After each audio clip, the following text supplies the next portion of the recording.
Et Dieu est fidèle. Dieu est bon. Et Dieu est fidèle. Et donc ce soir, nous allons aborder un sujet très important. J'ai intitulé le sujet que nous allons aborder lors de cet enseignement l'adoration des saints ou de Marie est-elle biblique? C'est un sujet important. Vous allez le voir. Il ne suffit pas simplement de dire aux gens que ce n'est pas une bonne chose d'adorer la Vierge Marie.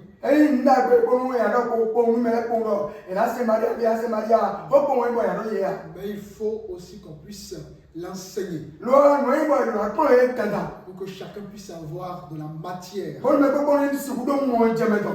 sa réflexion. Et comme vous le savez déjà, la parole c'est une délivrance. Lorsque nous apprenons quelque chose de la part du Seigneur et que surtout ces choses sont fondées bibliquement, nous recevons une délivrance. La Bible déclare que mon peuple périt manque de connaissance. Et donc la connaissance est indispensable pour le chrétien afin que nous ne soyons pas des enfants flottants par Dieu veut qu'on soit des hommes et des femmes matures. Ce soir, je pense que le Saint-Esprit va nous éclairer et surtout nous fera du bien. Alléluia. Amen.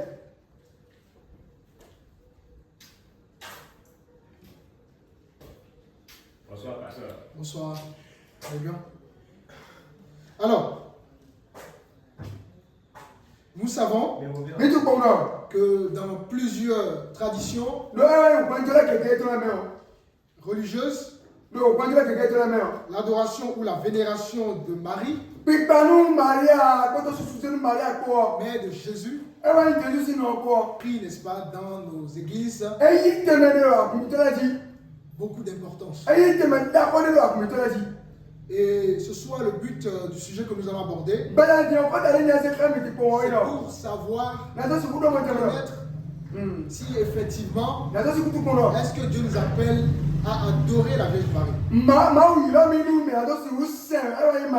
Que dit la Bible à ce sujet? Est-ce que Dieu accepte-t-il que nous adorions ou prions d'autres personnes ou d'autres dieux que lui? Donc cet enseignement vise à apporter une réponse claire et biblique à cette question que nous allons voir ce soir. Alléluia. Amen. Je rappelle encore le terme. L'adoration des saints ou de Marie est-elle biblique? Alors, pour aller plus loin, nous allons voir déjà la définition de ce que c'est que l'adoration. C'est important qu'on puisse voir ce qu'est l'adoration. Et plus nous allons voir ce qu'est l'adoration, plus nous allons bien comprendre les choses. Amen. Alléluia. Alors, lorsqu'on parle d'adoration, c'est d'abord un terme grec. Le français est parfois moins riche par rapport à la langue hébreu, par rapport à la langue grecque. Un mot en hébreu peut donner beaucoup de sens. Or, le français est parfois limité. Donc, lorsque nous voulons parler de l'adoration, il est intéressant d'aller voir ce terme en hébreu ou en grec. Ça va nous permettre de bien comprendre ce qu'est l'adoration. Par rapport au thème que nous allons aborder, n'est-ce pas, ce soir, je disais qu'il est important que nous puissions définir ce qu'est l'adoration. Parce que beaucoup de personnes ne comprennent pas ce qu'est l'adoration. Or, lorsque nous allons voir et définir et expliquer ce qu'est l'adoration, il y aura une compréhension au rendez-vous. Alléluia. Amen. Alors, l'adoration en grec, c'est proskuneo. Et là, proskuneo. Proskuneo. P, R, O, S, K, U, N, E, O. Proskuneo. C'est ça qui par la suite va donner en français. Prosterner. Lorsqu'on parle de l'adoration, on inclut la prosternation. Tu ne peux pas adorer sans te prosterner. Lorsque tu dis que tu adores quelque chose, tu vas systématiquement te prosterner à la chose. Proskuneo. Qui donne par la suite en français prosterner. Ou encore rendre hommage. Ou encore et profondément. Donc l'adoration en grec, proskuneo, qui donne en français prosterner. Rendre honneur.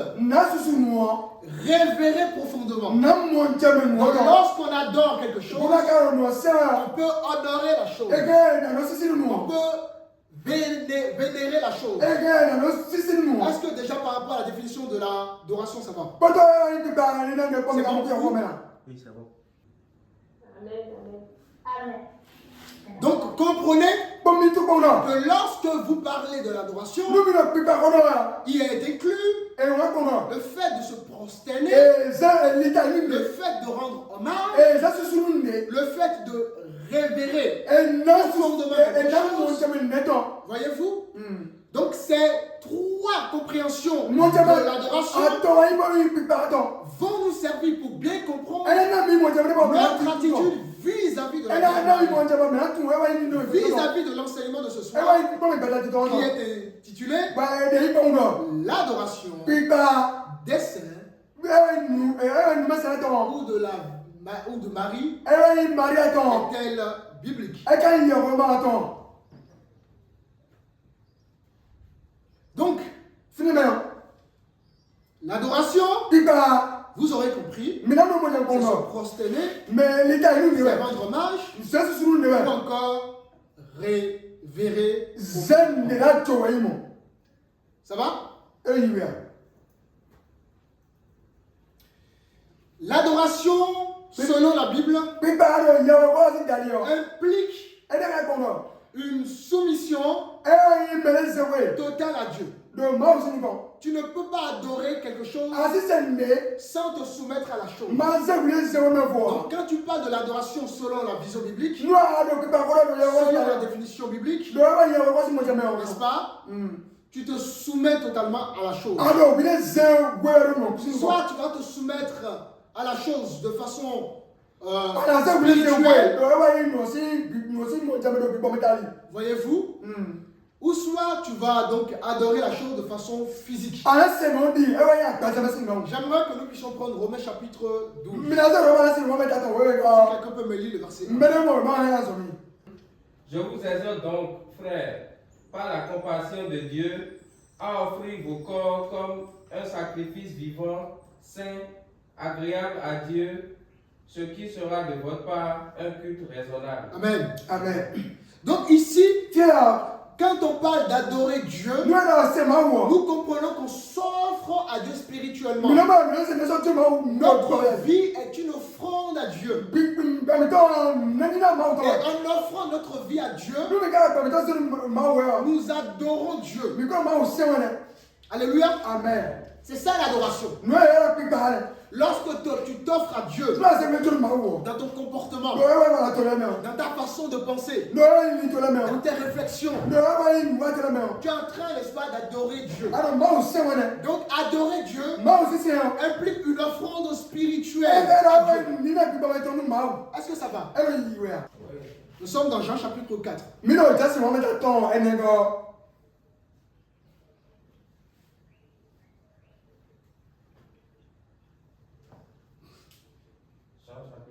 On va lire à partir du verset 23.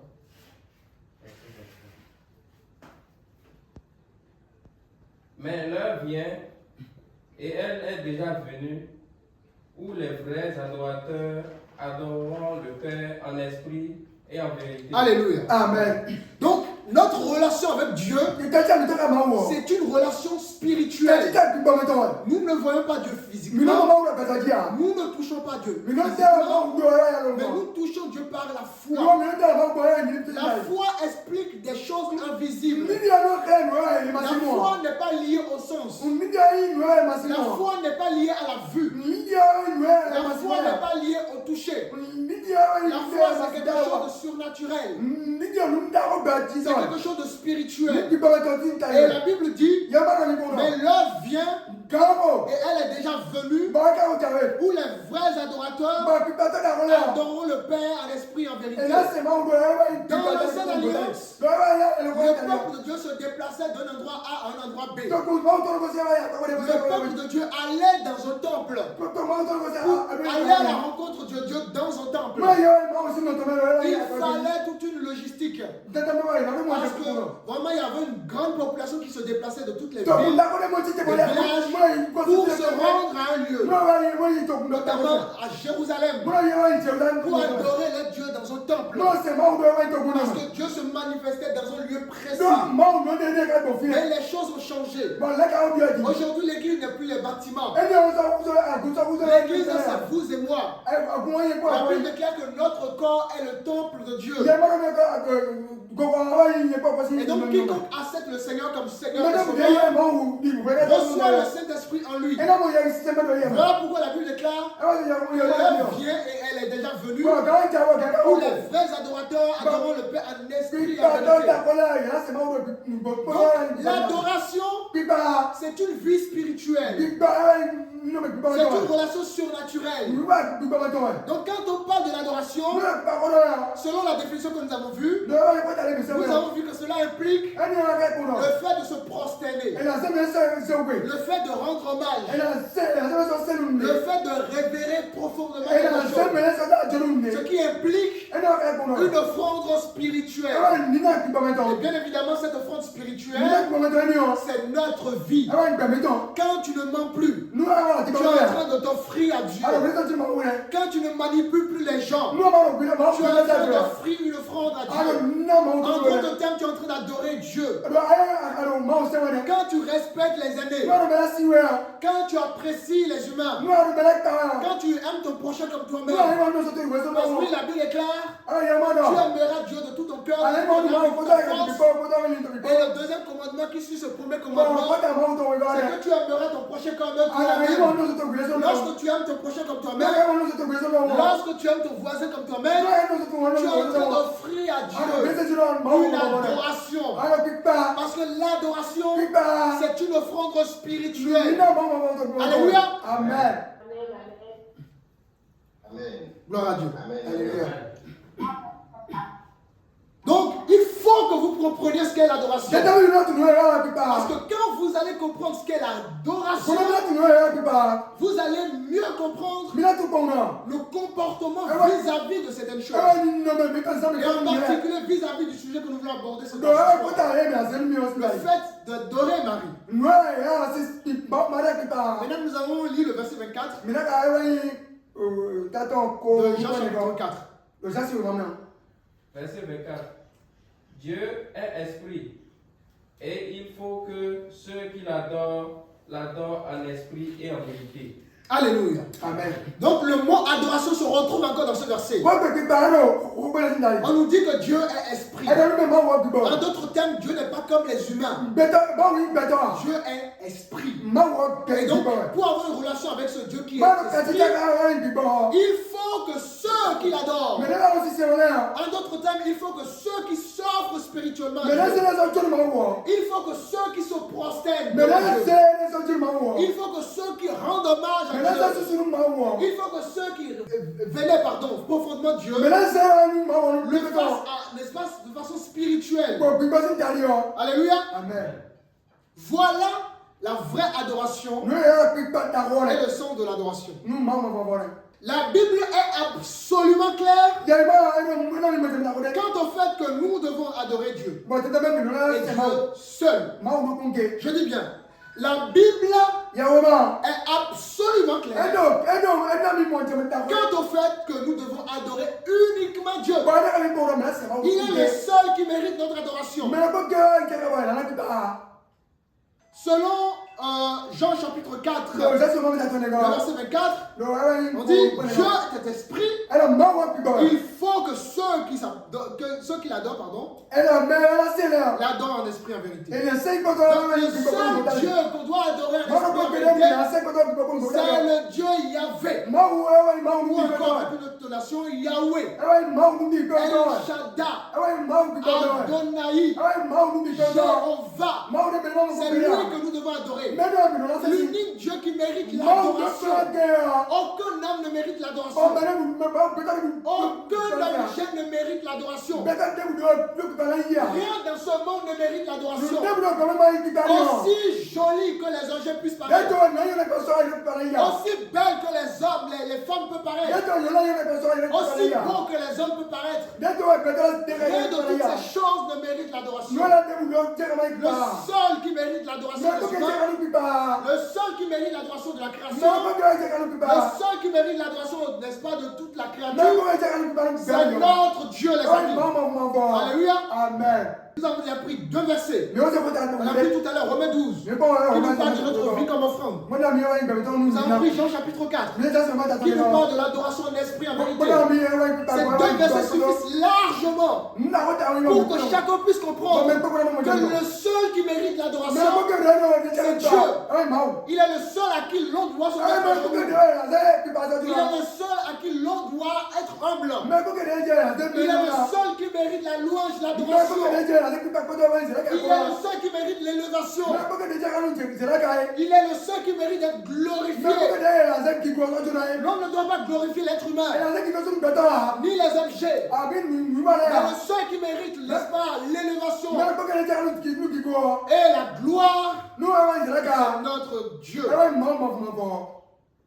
Alors, les seules fois où une personne a été adorée, en dehors, n'est-ce pas, de Dieu dans la Bible, ont généralement trait au faux Dieu. Lorsque Dieu appelle son peuple et établit ses lois, il a été clair dans ses commandements. Dans ses commandements, il y a le commandement qu'on appelle, n'est-ce pas, le commandement de la loi morale, notamment les 10 commandements. Tu aimeras Dieu de tout ton cœur, de toute ton force. Tu aimeras ton prochain. Tu ne prendras pas la femme de ton voisin. Tu honoreras tes parents. Tu ne voleras pas. Tu ne tueras pas. Donc les 10 commandements, déjà dès les 10 commandements, Dieu a été clair. Il est le seul à être adoré. Alléluia. Amen. Et la seule fois où les gens vont adorer autre chose que Dieu, avec Dieu des majuscules, c'était les dieux avec des minuscules, les faux dieux. Et nous allons prendre quelques exemples. C'était les démons, c'était Satan. Alléluia. Amen. Et tous ceux qui ont servi Dieu ont refusé l'adoration des saints, l'adoration des démons, l'adoration des hommes, même l'adoration des apôtres. Tous ceux qui ont servi Dieu avec fidélité ont refusé cela. Alléluia. Amen. Nous allons prendre quelques exemples. Nous sommes rapidement dans le livre de Actes, Actes chapitre 10, et nous allons lire le verset 25. Lorsque Pierre entra, Corneille, qui était allé au-devant de lui, tomba à ses pieds et se prosterna. Mais Pierre le releva en disant, « Lève-toi, moi aussi je suis un homme. » Alléluia. Amen. Voilà un grand apôtre. Un homme qui a été puissamment utilisé par le Saint-Esprit. Parfois même son œuvre guérissait les gens. Un homme qui a été témoin oculaire par rapport au Messie, c'est-à-dire qui a vu le Messie, qui a vécu avec Jésus, qui a vu la mort de Jésus, un pilier de l'église primitive. Et lorsque Corneille, qui était un païen, Dieu va se révéler à cet homme. Dieu va envoyer dans la maison de Corneille, qui n'était pas, Corneille n'était pas hébreu, c'était un étranger. Et Dieu envoie son serviteur dans la maison de Corneille. Et son serviteur était connu de tous. Comme je vous disais, c'était le pilier de l'église. L'apôtre Pierre était un pilier. Un homme qui a vu Jésus. Un homme à qui Dieu a dit, sur cette pierre, je bâtirai mon église. Mais pas des choses de provoquer contre toi. Tu as reçu l'autorité. Et lorsque cet homme rentre dans la maison d'un païen, naturellement le païen, il comprend que celui qui est devant lui, c'était un homme respectable. Ce n'était pas n'importe qui. Alors son premier reflet, lorsqu'il voit cet homme venir dans sa maison, lui un pauvre pécheur, lui encore un étranger, lui il ne connaissait pas encore Dieu, naturellement, qu'est-ce qu'il va faire? Dans le verset 24, il fait ceci. Lorsque Pierre entra, le grand apôtre met son pied dans la maison de Corneille. Corneille qui était allé au-devant de lui, Corneille s'est il s'est approché de lui dans le respect de qui il est. Et la Bible dit, Thomas a ses pieds s'est posté là. Dans la définition de l'adoration, prosterner en grec, nous avons vu trois notions. La première notion, lorsqu'on parle d'adoration, on parle du fait de se prosterner, n'est-ce pas? Ou encore le fait de rendre hommage.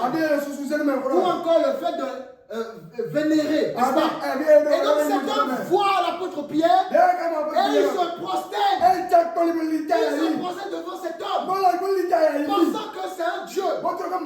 Mais l'apôtre Pierre, il aurait pu profiter de cela. Il aurait pu prendre la gloire de Dieu. Mais qu'est-ce qu'il a dit? Il dit ceci. Lève-toi, moi aussi, je suis un homme. Alléluia. Amen. Lève-toi. Même si je suis un grand apôtre, même si j'ai l'onction plus, même si le Saint-Esprit m'utilise, même si j'ai toute la connaissance biblique, je reste un homme qui va mourir. Alors tu n'as pas le droit de te prosterner devant moi. Alléluia. Amen. Alléluia. Amen. Pourquoi à votre avis? Parce que c'est un homme qui a compris que ce que cet homme voulait faire, c'était dédié à Dieu. Amen. Amen. Ça va toujours les bénéfices qui sont en ligne? Amen. Est-ce que ça va? Maintenant, lis-moi le verset 26. Verset 26. Mais Pierre le releva en disant, lève-toi, moi aussi je suis un homme. Alléluia. Ouais. Pierre va le relever. Lève-toi. Ça ne se fait pas. Je reste un homme. Ne te procède pas de toi. Voilà un homme qui a compris. Alors nous allons prendre un autre exemple. Nous sommes cette fois-ci dans le chapitre 14 de Actes. Et nous allons lire le verset 13. Acte 14, verset 13. Le prêtre de Jupiter, dont le temple était à l'entrée de la ville, amena les taureaux avec des bandelettes vers les portes et voulait de même que la foule offrit un sacrifice. 14. Les apôtres Barnabas et Paul, ayant appris cela, déchirèrent leurs vêtements et se précipitèrent au milieu de la foule, et en s'écriant, ô hommes, pourquoi agissez-vous de la sorte? Nous aussi, nous sommes des hommes de la même nature que vous. Et vous, apportant une bonne nouvelle, nous vous exhortons à renoncer à ces choses vaines pour vous tourner vers Dieu vivant qui a fait le ciel, la terre, la mer et tout ce qui s'y trouve. Alléluia. Amen. Les prêtres de Jupiter. Voilà Des sacrificateurs à une divinité. Il Qui s'appelle Jupiter. Un peu comme les sacrificateurs de Kélési. Un peu comme les sacrificateurs de Phare. Un peu comme les Vaudoulots. Ou les Vaudoussi. Et dans ce temps, c'était des prêtres par rapport à Jupiter. Et l'apôtre Paul, et le peuple de Dieu vont faire des grands miracles dans cette ville. Et là, ces prêtres qui étaient des sacrificateurs pour Jupiter, Jupiter c'était un dieu avec des minuscules. En d'autres termes, c'était un démon. Mais ce démon-là avait des foules. Et avait aussi des sacrificateurs. Mais lorsque les apôtres vont faire leur entrée dans cette ville, et que le Saint-Esprit va agir au travers d'eux, les prêtres vont changer de décision. Ils vont se rendre compte qu'il y a Dieu et Dieu. Ils vont se rendre compte que le Dieu des apôtres est plus fort que le Dieu qu'ils servaient, est plus fort que Jupiter. Alors ils vont changer leur Dieu. En voulant remplacer leur Dieu, ils vont vouloir choisir les hommes. Et ils viennent avec des offrandes pour offrir des offrandes aux apôtres, pensant que c'est des dieux. Le problème des êtres humains, lorsque l'être humain rencontre quelque chose qui a un peu de pouvoir, lorsque l'être humain rencontre quelque chose qui a du pouvoir, tout de suite, l'être humain considère la chose comme un dieu. Parce que pour l'homme, c'est un peu différent.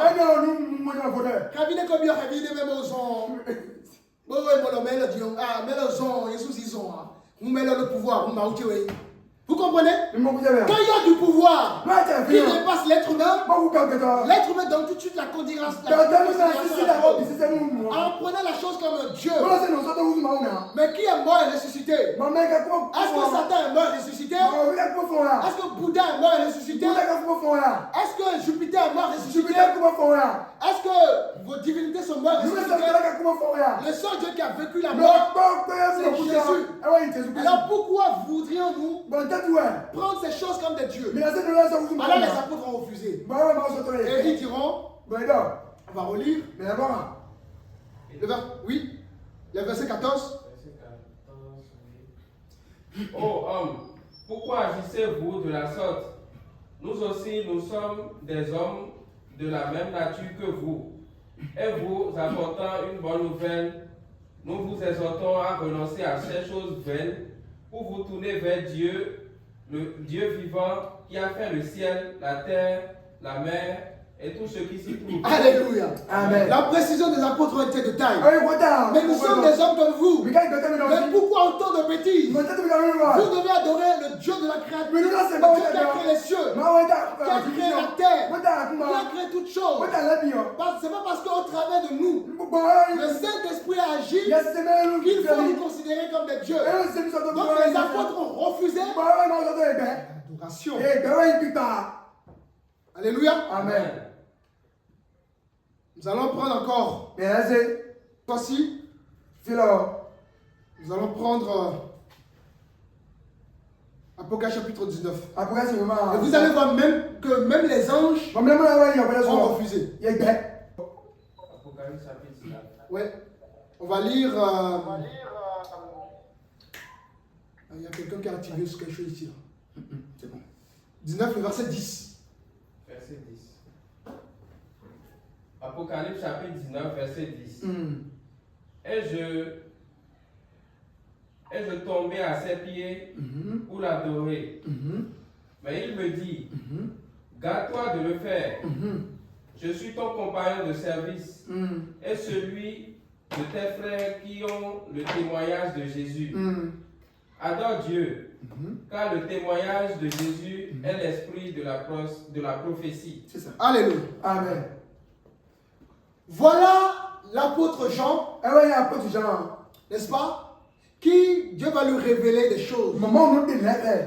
Et dans son extase, n'est-ce pas, spirituel, il va voir des anges découvrir des choses. Et il va pouvoir se prosterner. Mais tout de suite, l'ange a refusé.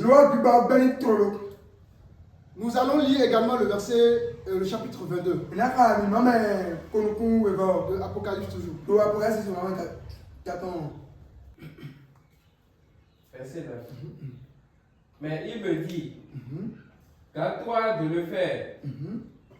Je suis ton compagnon de service et celui de tes frères. Là, pour bien comprendre, on va même lire à partir du verset 1er. Comme ça, on va bien comprendre. Et il me montra un fleuve d'eau de la vie, limpide comme du cristal, qui sortait du trône de Dieu et de l'agneau. Au milieu de la place de la ville et sur les deux bords du fleuve, il y avait un arbre de vie, produisant 12 fois des fruits, rendant son fruit chaque mois, et dont les feuilles servaient à la guérison des nations. Et il n'y aura plus d'anathème. Le trône de Dieu et l'agneau sera dans la ville.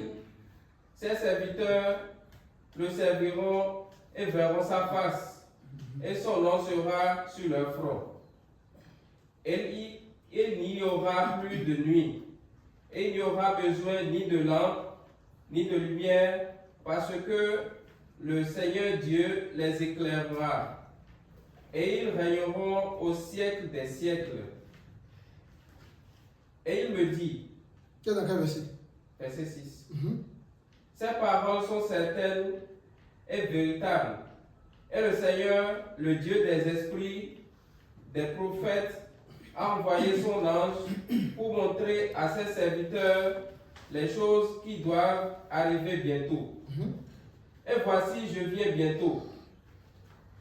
Heureux celui qui garde les paroles de la prophétie de ce livre. C'est moi, Jean, qui ai entendu et vu ces choses. Et quand j'eus entendu et vu, je tombais aux pieds de l'ange qui me les montrait pour l'adorer. On va savoir. Donc, l'apôtre Jean a été pris en esprit. Dieu a voulu lui révéler des choses. Et dans la révélation des choses, il va se prosterner devant un ange. C'est ce qu'il a dit là. Hein? Maintenant, qu'est-ce qui s'est passé? Continue.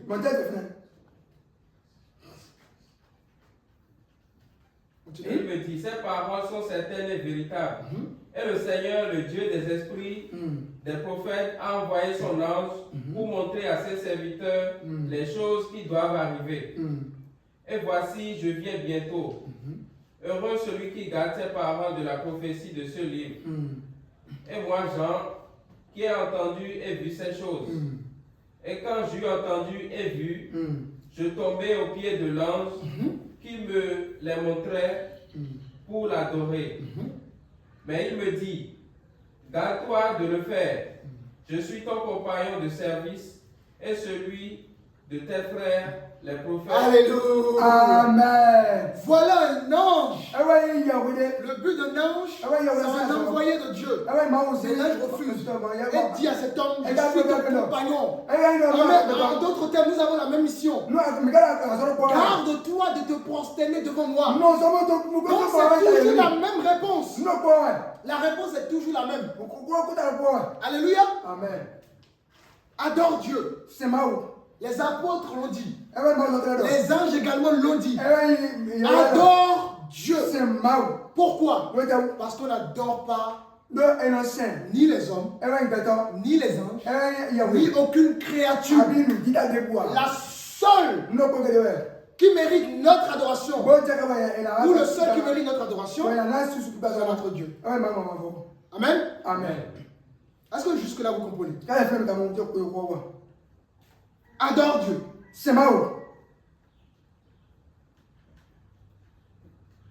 Nous allons faire un tour rapidement dans Exode. Oui. Oui. Oui. Donc, je voudrais comprendre donc, à travers le verset 8, même les anges aussi sont pas adorés. Parce que les anges aussi sont une créature de Dieu. Mais même si c'est des esprits, c'est Dieu qui les a créés. Si vous comprenez. Pareil, par exemple, Satan avant c'était un ange de Dieu. Ça s'appelait avant Lucifer. Et parce qu'il a en lui est germé le mal, il a envié le trône de Dieu, mais il a été précipité. Il a été déchu de sa place. Il a perdu sa place en tant qu'ange. Et s'est retrouvé, n'est-ce pas, dans cette position en tant que diable. Et son but, c'est toujours d'éloigner les hommes de Dieu. Donc les anges sont aussi une créature de Dieu. Donc une créature ne peut pas être adorée. Voilà pourquoi l'ange va dire à l'apôtre Jean, garde-toi de te prosterner. Adore Dieu. Est-ce que ça va? Donc on n'adore pas les esprits. Quel que soit le pouvoir que peut avoir un esprit, on ne doit pas adorer les esprits. Satan a du pouvoir. La Bible n'ignore pas son pouvoir. Donc Satan se donne du pouvoir aux gens. C'est pas parce que quelqu'un a du pouvoir qu'il est un Dieu. Alléluia. Amen. Est-ce que ça va? Exode chapitre 20. Et nous allons lire à partir du verset 1er. Alors Dieu prononça toutes ces paroles en disant, je suis l'Éternel, ton Dieu, qui t'ai fait sortir du pays d'Égypte, de la maison de servitude. Tu n'auras pas d'autre Dieu devant ma face. Tu ne te... On va d'abord s'arrêter là. Donc, le premier commandement que Dieu donne, c'est que son peuple ne doit pas avoir d'autres dieux devant sa face. Est-ce que vous voyez? Il a été clé dès le départ. Tu n'as pas le droit d'avoir d'autres dieux que lui. Continue. Tu n'auras pas d'autre Dieu devant ma face. Tu ne te feras point d'image taillée, ni de représentation quelconque des choses qui sont en haut dans les cieux, qui sont en bas sur la terre et qui sont dans les eaux plus bas que la terre. Alléluia. Amen. Tu n'auras pas d'autres dieux devant ma face. Et tu ne feras point d'image taillée. Tu ne dois pas prendre quelque chose dit bon. Ça représente Dieu. Ça représente Zapata. Ça représente Ravioso. Ça représente la nuage. Ça représente la lune. Ça représente le soleil. Donc je dois l'adorer. Tu n'as pas ce droit-là. Tu n'auras pas d'autres dieux devant ma face. Et ensuite, tu ne feras point d'image taillée. Il n'y a rien que tu dois mettre entre Dieu et lui. Pas d'image. Cette photo, je peux adorer mon Dieu à travers cette photo. Dieu ben. Cet objet, je peux adorer Dieu à travers de cet objet. Dieu a refusé. Tu ne dois rien représenter. Parce que même en représentant quelque chose, tu es en train de limiter ton Dieu. Tu es en train de diminuer la puissance de ton Dieu. Le monde ne suffit pas pour Dieu. La nature ne suffit pas pour Dieu. Mais comment tu peux prendre un objet pour représenter un grand Dieu? Comment tu peux prendre une image pour représenter un Dieu? Et l'image, ça peut être conscient comme ça peut être inconscient.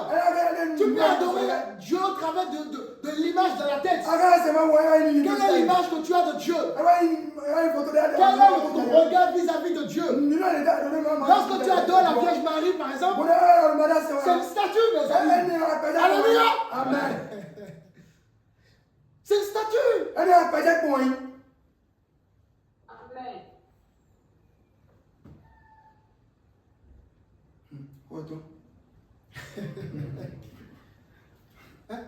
Il faut comprendre ça. Allez étudier la Vierge Marie. Ça a juste changé de nom. C'est Mami Wata. Ça a juste changé de nom. C'est la reine du ciel. Vierge Marie qu'on adore, là, c'est la reine du ciel.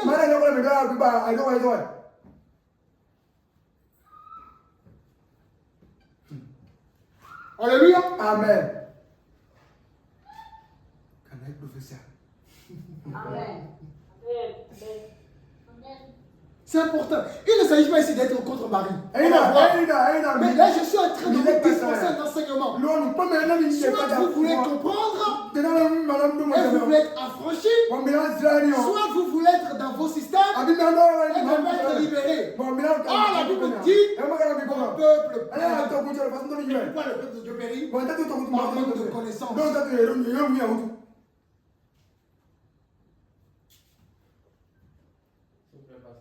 Oui. Le verset 5 m'intéresse aussi. Oui. Tu ne te prosterneras point devant elle et tu ne les serviras point. Car moi, l'Éternel, ton Dieu, je suis un Dieu jaloux.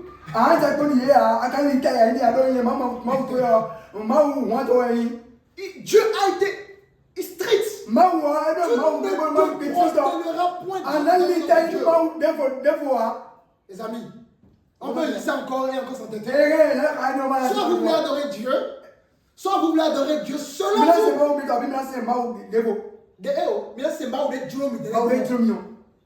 Soit Mila Sembaou, John Diodo, soit Mila Sembaou de Diomigo, Mila Sembaou de Diomigo, mais vous voyez ça quoi? Alléluia. Amen. On n'adore pas Dieu selon soi. On adore Dieu selon la parole de Dieu. Parce que c'est la parole qui nous a franchis.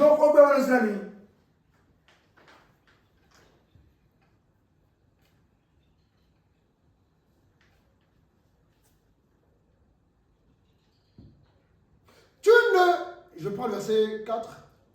Tu ne te feras point d'image taillée, ni de représentation quelconque des choses qui sont en haut. Tu ne dois rien représenter qui sont en haut. Ceci, ça représente la lune. Par exemple. Ceci, ça représente le soleil. Ceci, ça représente les dieux du ciel. Interdit.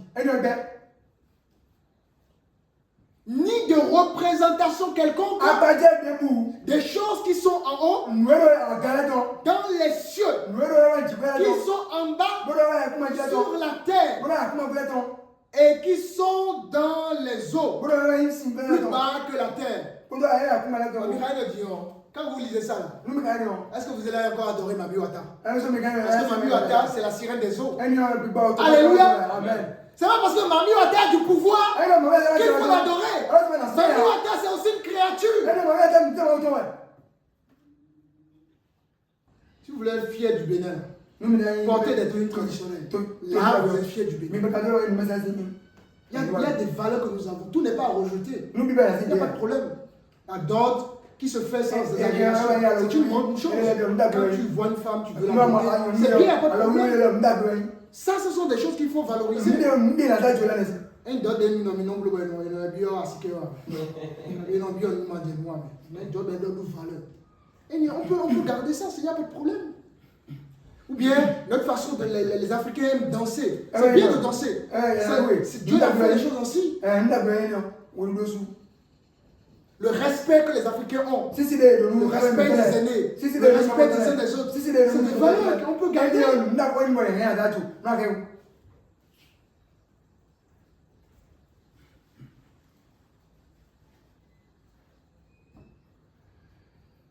Alléluia. Amen. Mais non, c'est là les guigants. Vous n'entendez pas cela souvent. Non. Vous n'êtes pas habitué à ça, n'est-ce pas? Non, c'est vraiment profond. N'est-ce pas?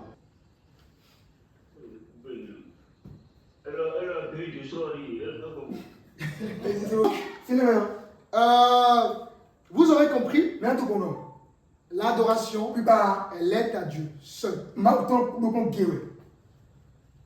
Alors, nous allons essayer de prendre argument par argument de par rapport à la Vierge Marie. Puisque c'est le sujet de ce soir. Que disent les catholiques? Alléluia. Alors, les catholiques romains vont contourner le terme ou le mot adoration. Et ils vont employer un autre terme. N'est-ce pas? Ils diront généralement qu'on n'adore pas Marie. On n'adore pas les saints. Mais qu'il faut quoi? Que les Dans la définition de l'adoration, nous avons vu le mot vénérer, n'est-ce pas? C'est quoi vénérer? C'est quoi vénérer? Vénérer quelque chose, c'est quoi?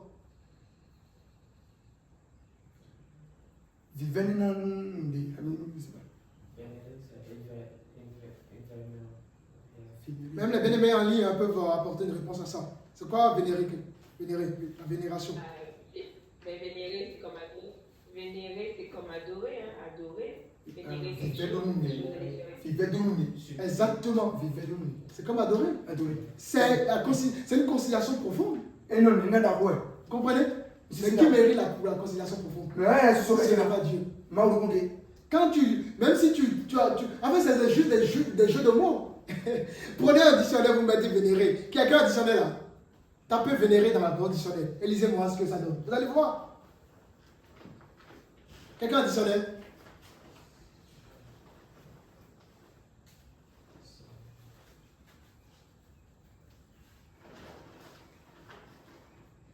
C'est juste le terme qui est différent. Donc le changement, oui, tu as trouvé? Vénérer. Ils sont en train de pleurer. Même aussi les bien-aimés qui sont en ligne. Même les bien-aimés qui sont en ligne, si vous avez un dictionnaire avec vous, n'hésitez pas à mettre ça le mot. Sacré. Respect aux choses sacrées. Si nous Respect aux choses sacrées. Si qu'est-ce qui peut être sacré? Si ce n'est pas Dieu. Alléluia. Amen. Donc l'utilisation d'un terme différent ne change pas en rien l'essence de l'acte que l'on pose. L'acte que nous posons devant la Vierge Marie, ça ne change pas. Même si on change de terme, on n'est pas en train de vénérer la Vierge Marie, on est en train de vénérer la Vierge Marie, ça ne change pas l'acte qu'on pose. Alléluia. Amen. Quand on dit vénérer, c'est un respect profond. C'est une considération profonde à quelque chose. Respect et quoi d'autre? Affection. Il n'y a rien de mal à respecter nos frères, nos soeurs qui sont décédés. Il n'y a rien de mal en ça. D'accord? Il n'y a rien de mal à honorer Marie en tant que la mère de Jésus. On lui doit du respect. De la même manière que vous me respectez, je respecte aussi la Vierge Marie. De la même manière que je vous respecte, je respecte la Vierge Marie. Donc il n'y a rien de mal en cela. Nous n'avons pas le droit de vénérer ou d'adorer Marie.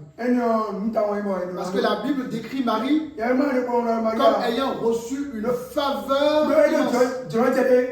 Et nous sommes dans Lucas chapitre 1. Pasteur, excusez-moi, j'avais une question. Oui. Il y a bien une différence entre Marie et la Vierge Marie. Excellente question. Effectivement, comme Jésus devait être né par le Saint-Esprit, aucun homme ne devrait toucher Marie.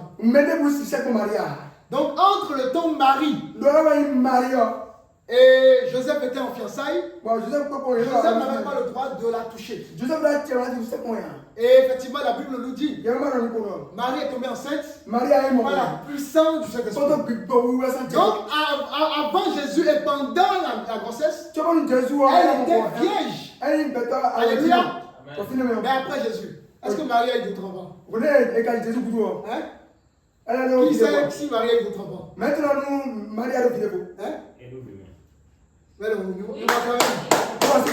Jésus a eu d'autres frères dans la chair.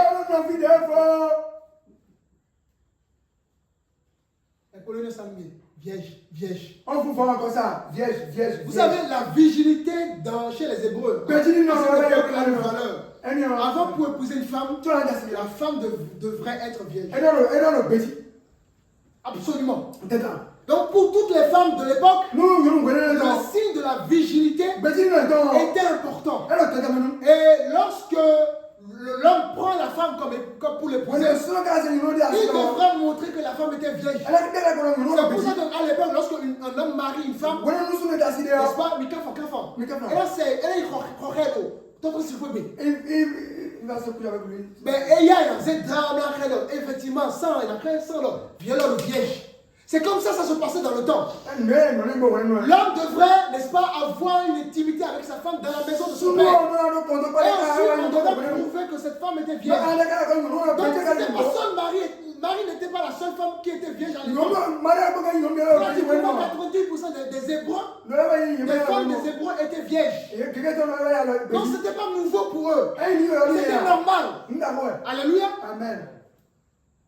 Imaginez que Marie avait une intimité avec Joseph. Qu'est-ce que tu as de Jésus? C'était pas la puissance. Donc il fallait que Dieu fasse quelque chose qui dépasse notre entendement. Parce que dans la conception humaine, pour avoir un bébé, il faut un homme et une femme. Ah, Marie a un enfant sans cela. Donc il faut quelque chose de surnaturel. Donc effectivement, Marie était vierge quand il a conçu le Jésus. Mais après l'accouchement, elle a eu d'autres enfants.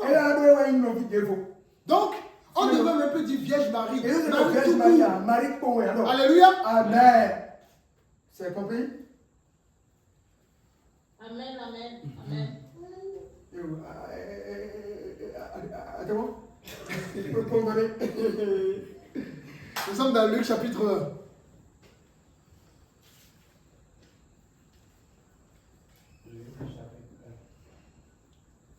Catholique, et la façon d'amadouer les Africains, ils ont créé des hôpitaux, des écoles. C'est leur façon, c'était une stratégie. Bon, voilà la charité pour amadouer les gens. Beaucoup ne connaissent pas l'histoire de l'Église catholique. À l'époque, la Bible était cachée. Les prêtres ne voulaient pas que les fidèles lisent la Bible. Ils voulaient que uniquement les prêtres, les évêques gardent la vérité. C'est pour ça que les messes étaient faites en latin. Parce que les gens ne comprenaient pas le latin. Allez, cultivez-vous les amis. Allez chercher l'histoire de l'Église catholique.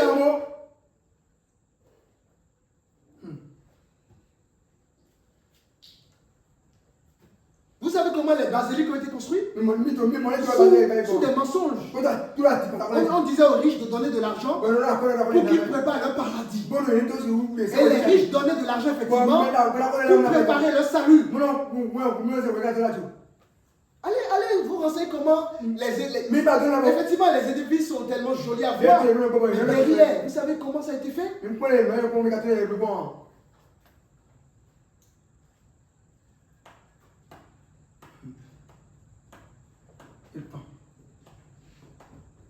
Est-ce que vous savez généralement que même dans les prières, dans les messes, souvent, les choses changent maintenant de plus en plus parce que mais des Koumoudi, les gens commencent par ouvrir les yeux. Et maintenant, on fait de plus en plus les messes en français. Mais en latin, généralement, vous allez voir un peu les textes en latin. Ils invoquent même des démons en pleine messe. Ils appellent Lucifer. Renseignez-vous les amis. Le problème, vous ne vous renseignez pas.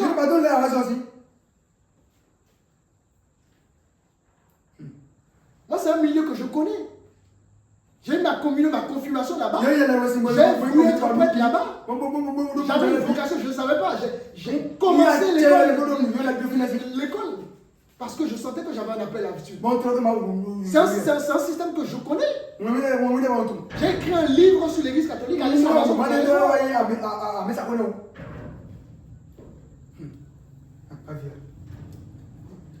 Maintenant, dans le système, il y a des prêtres qui sont sincères, qui sont aussi piégés dans le système. Vous connaissez comment l'église protestante est née? C'était par la grâce d'un prêtre qui s'appelle Martin Luther. Martin Luther, c'était un prêtre. Il était sincère, il sentait la paix, la vocation. Mais le système dans lequel il était ne l'était pas. Il était prêtre et fait tout ça. Et un jour, il découvre le livre de Romains. où le juste vivra par la foi. Alors qu'il a lu ce livre, ce verset pendant 1000 fois. Et il n'a jamais eu la révélation. Mais un jour, le Saint-Esprit touche du doigt ce verset. Et ça a illuminé son regard. Et quand il a compris ce verset, il s'est séparé de l'Église catholique. On l'a persécuté. On a voulu le tuer. C'est comme ça qu'est née l'Église protestante. Et d'autres prêtres également qui sont sortis du système. Après, par la suite, l'Église protestante aussi a fait des mélanges et pris, bon voilà. Mais à la base, l'Église protestante est née de la séparation des prêtres qui se sont séparés, n'est-ce pas, de l'Église catholique. Allez vous renseigner. Donc dans le système, il y a des prêtres qui sont sincères. Mais malheureusement, qui sont dans un système où eux-mêmes sont manipulés.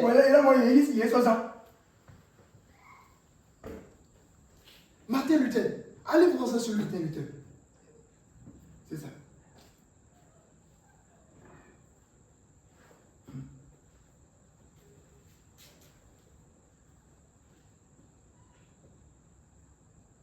Où avez-vous baptisé les bébés? Vous avez lu ça dans une... Un bébé qui ne connaît même pas le bien et le mal. La Bible dit que celui qui croira sera baptisé. Donc pour être baptisé, il faut croire. Mais est-ce qu'un bébé croit? Bébé, on fait tout à la part du bébé. Et vous-même, vous amenez vos bébés là-bas. Un bébé qui ne connaît pas le mal et le bien. Ou ensuite, les cultes des morts, la cérémonie des morts. C'est zéro, c'est nada. Mais Dieu ne l'a bidogo. Mais celui qui est mort, prenez Hébreux chapitre 9, le verset 27. Hébreux 9, le verset 27. Dieu veut qu'on aborde ce sujet-là. C'est important qu'on aborde ces points-là. Oui. Hébreux chapitre 9, le verset 27. Mais c'est fini. C'est quelqu'un qui est mort, décédé de son mort, c'est fini. C'est en étant vivant qu'il faut accepter Dieu. Hébreux 9, verset 7. Et comme il est réservé aux hommes de mourir une seule fois, après quoi vient le jugement. Alléluia. Après la mort vient quoi? Le jugement. Et il est réservé à l'homme de mourir quoi? Une seule fois. Nos prières n'auront aucun impact dans la vie des morts. Aucun. Il y a un gossip humain.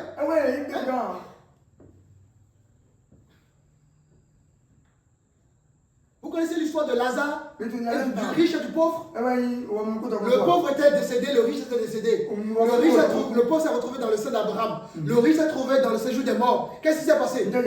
Le riche, il a demandé à ce qu'Abraham lui verse même une goutte d'eau. N'est-ce pas? Michael, ça le boy. Il avait tellement soif. Et il y avait une séparation. Mais quelqu'un a dit à Abraham, là il dit à Abraham, envoie les gens d'ici pour aller prêcher. Et Abraham a dit, même si les anges quittent ici pour aller prêcher, l'histoire ne changera pas. Parce qu'il a compris qu'on me prêchait Jésus quand j'étais vivant. On me parlait de Dieu quand j'étais vivant. Mais je ne l'écoutais pas. Maintenant que je suis dans la réalité, trop tard. Coutume. Mais j'arrive par faire ça. Je dois le faire. Mes parents l'ont fait. Et n'y aurait dit. Donc je dois absolument le faire. Je suis né catholique. Je dois mourir catholique. Je suis né Fortuno. Je dois mourir Fortuno.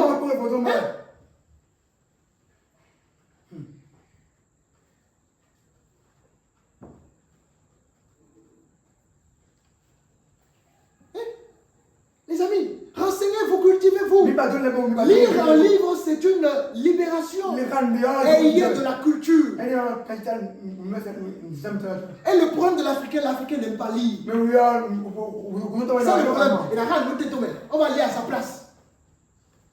Là où il y a virgule, quelqu'un peut vous tromper qu'il n'y a pas virgule. Vous êtes sur Caramela, mon virgule. Si vous lisez, vous allez voir la virgule, n'est-ce pas? Mais apprenez à lire. Sauf si vous ne savez pas lire, c'est autre chose. On comprend. Mais si vous savez lire, lisez les amis, cultivez-vous.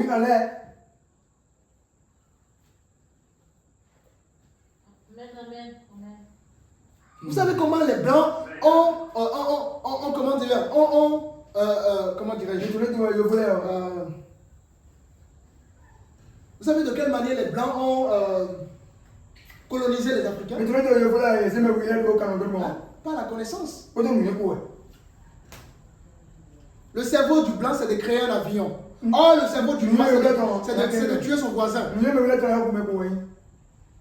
C'est ça le cerveau du noir. Ton voisin à côté qui a galéré pendant 2 ans pour acheter sa moto. Toi, tu as fait une moto derrière ses jambes. Et tu commences pas à jalouser. Mais il y a un gars qui il a peut-être mangé Gary pendant 10 ans. Avant d'acheter sa moto.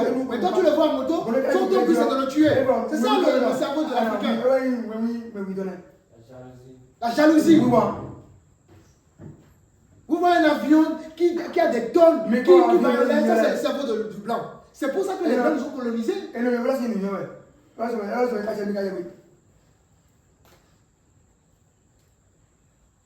Au lieu d'encourager son frère, sa soeur, on est là à critiquer, à jalouser, à mettre la dans les roues. Et donc on est coup et tombé. Quand même, quand tu fais bien, on va te critiquer. On ne sait plus qui est qui. Si tu dois écouter l'homme, tu ne vas jamais avancer. Si moi je devais écouter un homme, je ne serais pas là où je suis aujourd'hui. Alors, donc, pour revenir à notre sujet, Marie n'était plus vierge après la naissance de Jésus. Ne vous inquiétez pas, nous verrons tout ça. Ne vous inquiétez pas. Alléluia. Amen. Est-ce que ça vous fait du bien?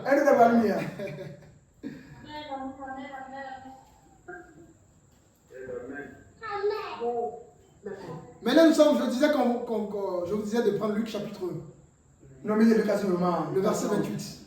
Luc chapitre 1, le verset 28. L'ange entra chez elle et dit, je te salue, toi à qui une grâce a été faite, le Seigneur est avec toi. Continue. Troublée par cette parole, Marie se demandait ce que pouvait signifier une telle salutation. Continue. L'ange lui dit, ne crains point, Marie, car tu as trouvé grâce devant Dieu. C'est ça. Tu as d'accord verset 30. Ok. Et voici, tu deviendras enceinte, et tu enfanteras une fille, une fils, et tu lui donneras le nom de Jésus. Ça continue. Il sera grand et sera appelé fils du Très-Haut. C'est ça. Et le Seigneur Dieu lui donnera le trône de David, son père. C'est ça. Je continue toujours. Oui, continue, oui. Il régnera sur la maison de Jacob éternellement et son règne n'aura point de fin. C'est ça. Vas-y.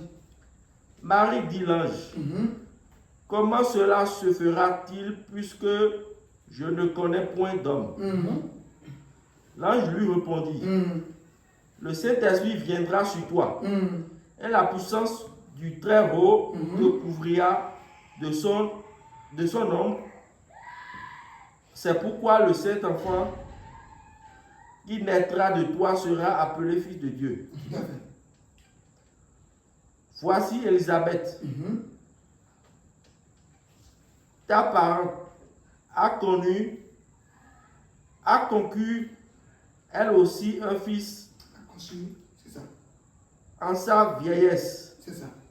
Et celle qui était appelée stérile est dans son 6e mois. Tout à fait. Amen. Vous avez vu comment elle a conçu? Sans connaître un homme. Par la puissance.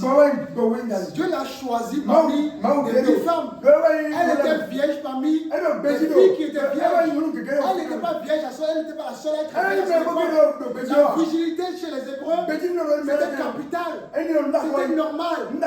Majoritaire, toutes les filles de cette époque étaient pratiquement vierges. À l'époque, même quand tu déviergeais une femme, sans que ses parents ne te connaissent, les gens étaient lapidés. Alléluia. Amen. Donc la virginité n'était pas un signe distinct chez Marie. C'est juste que Dieu a fait son choix de Marie. Maintenant, c'est pas parce que Dieu a choisi Marie que Marie devient une divinité. Et même si elle devenait une divinité, nous avons même vu qu'on n'a pas le droit d'adorer une divinité. Le seul Dieu doit être adoré, n'est-ce pas? Alléluia. Amen.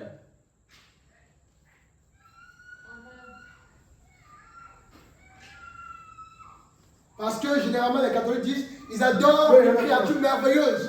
Mais mon frère, toi aussi tu es une créature merveilleuse. La seule chose, c'est que le péché est venu nous dégrader. Parce qu'à la base, lorsque Dieu a créé l'homme et la femme, ils étaient parfaits. Maintenant, à cause du péché, nous avons été dégradés.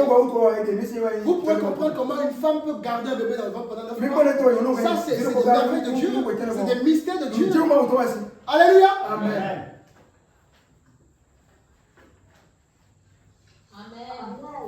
Amen.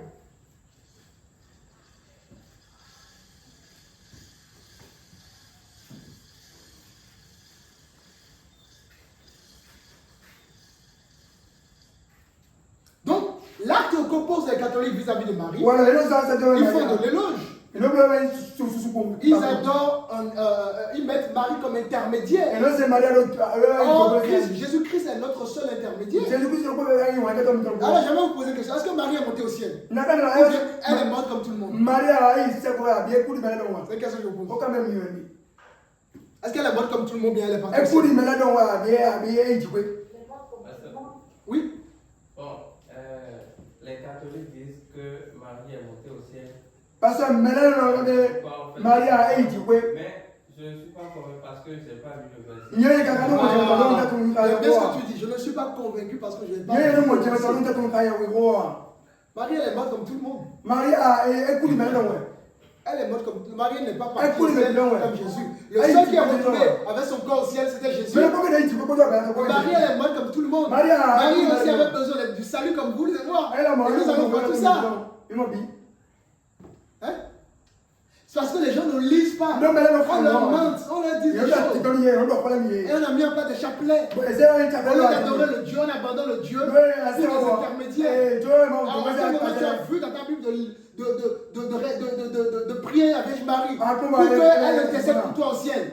Mais tu ne l'as pas lu. Lis, moi, je mets quiconque un défi. Oui. Et c'est quoi l'Assomption?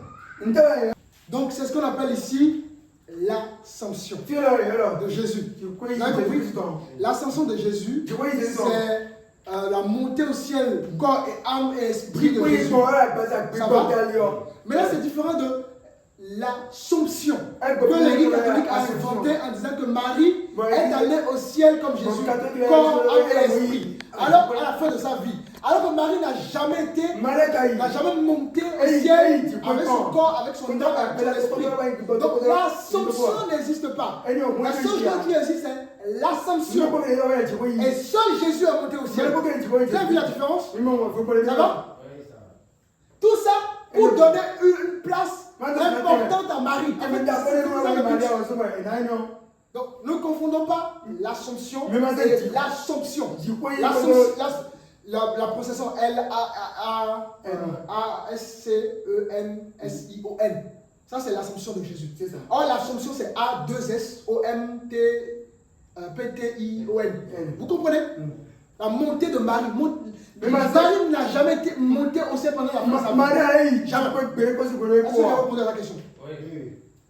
Ensuite, il y a une question en direct, non? Oui. La sœur Marina qui a une question. Oui. Oui, c'est Marina. Oui, bonsoir tout le monde. Bonsoir. Pasteur Marina, je revenais sur l'adoration de Marie. En fait, je ne pense pas que les catholiques adorent Marie. C'est juste que, je ne sais pas, nous savons tous le pouvoir qu'a une mère sur son enfant. Nous savons tous le pouvoir qu'a une mère sur son enfant. Importe ce que l'enfant, je ne sais pas comment l'expliquer, mais quand c'est sa mère qui lui parle, l'enfant est plus obéissant.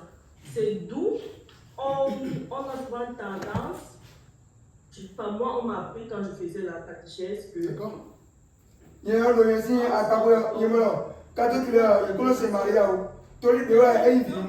On implore Marie quelquefois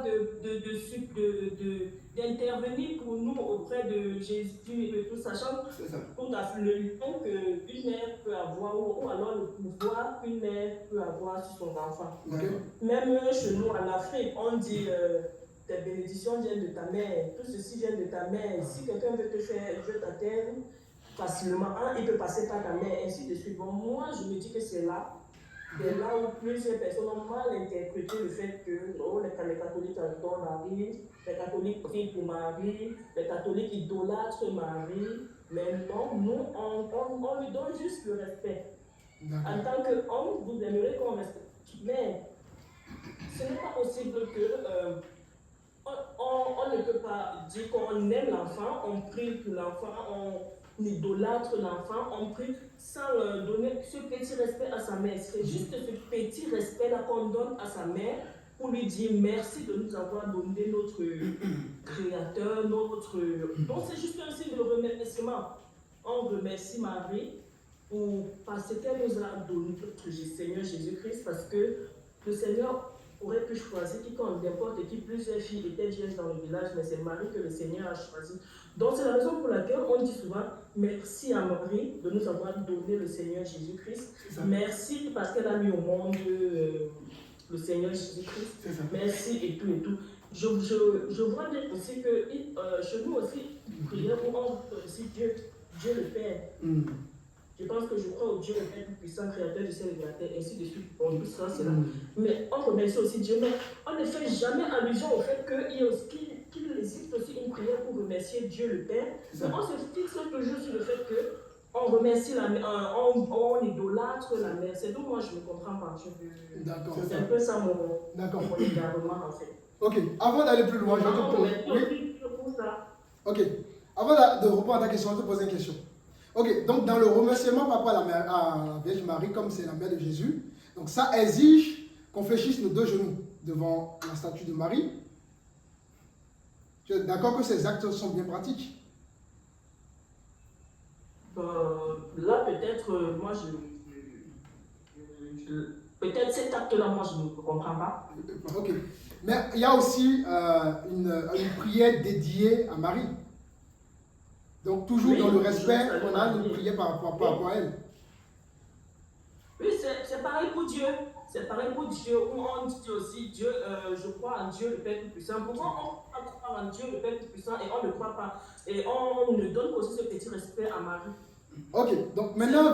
C'est la mère du Seigneur. Okay. Et Dieu, on dit que le troisième jour, là-bas c'est Jésus qui est ressuscité, est assis à la droite du Père. Comment Jésus et Dieu sont aux cieux et Marie ne peut pas y être? Maintenant, la question je vais te poser. Tout ce que tu m'as dit là, tu l'as lu où? Est-ce que c'est ta concession philosophique personnelle ou tu l'as lu quelque part? C'est ça. C'est ça. Bon, il y a une partie de ma concession philosophique personnelle dans le fait que je dis qu'on donne ce respect à Marie. Et le reste, je l'ai eu dans l'enseignement de ma catéchèse. Maintenant, est-ce que tu peux me donner des versets par rapport à ce que tu as, des arguments? Tu peux me donner des versets? Bon, honnêtement, pasteur, moi, je suis honnête avec vous, je ne maîtrise pas des versets. Ok. Ça, je dis la vérité. Ok. Je ne les maîtrise pas. Ok. La sœur Marina, je comprends. Je pense que nous, tous ceux qui sont passés par l'église catholique, on avait ce sentiment. Hein? On a tous ce sentiment, si quelqu'un est passé par là. Je comprends un peu ce que tu es en train de défendre. Est-ce que tu vois? Le problème, c'est que la foi, elle est assise sur la parole. La Bible dit que la foi vient de ce qu'on entend. Et ce qu'on entend vient d'où? De la parole de Dieu. Il faut savoir, on peut prendre rapidement Romains 12, rapidement. Je veux qu'on puisse prendre Romains 12. Quelqu'un me prépare également 1 Timothée chapitre 2. 1 Timothée, Romains 12, le verset 1.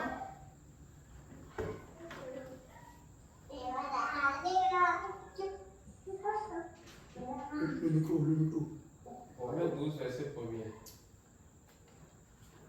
Je vous exhorte donc, frères, par la compassion de Dieu, à offrir vos corps comme un sacrifice vivant, saint, agréable à Dieu, et qui sera de votre part un culte raisonnable. On continue. Ne vous conformez pas au siècle présent, mais soyez transformés par le renouvellement de l'intelligence, afin que vous discerniez quelle est la volonté de Dieu, ce qui est bon, agréable et parfait. Ok, donc on nous demande de nous renouveler. Pas le renouvellement de l'esprit. Pour savoir ce que Dieu veut, ce qui est bon pour Dieu, ce qui est agréable pour Dieu. Donc, en tant que des enfants de Dieu, notre foi est assise par rapport à la volonté de Dieu, par rapport à ce que Dieu nous enseigne. Ça, c'est un premier point important. Maintenant, nous allons prendre Ésaïe 55. Je reviens sur 2 Timothée, je n'ai pas oublié. Ésaïe 55, le verset 9. Comment?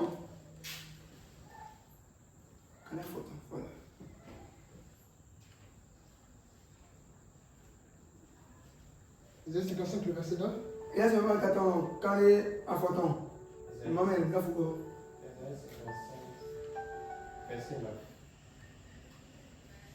Ésaïe 55, verset 9.